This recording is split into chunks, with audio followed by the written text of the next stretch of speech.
Amtrak's Adirondack Line is being compromised because of uncertainty that surrounds the host railroad, Canadian National, and their heat order policy.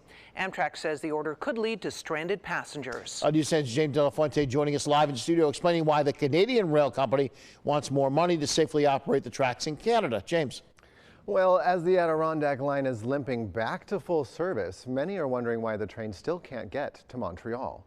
Canadian National, the rail company that manages the tracks north of the border, has speed restrictions when the weather gets hot to prevent wildfires. According to Amtrak, their trains will have to travel just 10 miles per hour once they get into Canada. It could take hours to get to Montreal, and that could strand riders because of the federal mandate on how many hours rail crews can be on the job.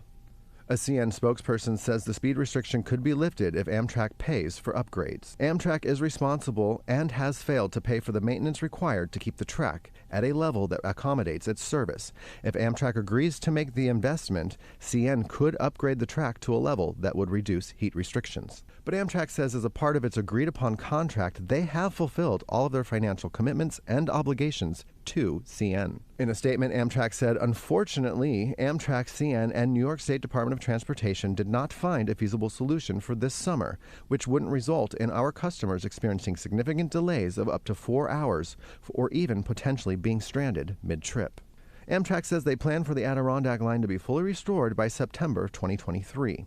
But they tell us they're working on a more long-term solution going forward. New York Senator Charles Schumer shares his frustrations with the historic New York line to Montreal. It is extremely disappointing that after months of work to get this important train line up and running, it has been halted due to Canada's new track restrictions.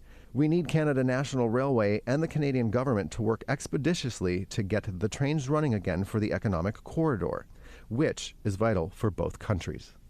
And now I have reached out to the State Department of Transportation's Freight and Passenger Rail Bureau and the governor's office about their role in the Adirondack Line, and I am awaiting their response. Reporting in studio, James De La Fuente, News 10, ABC.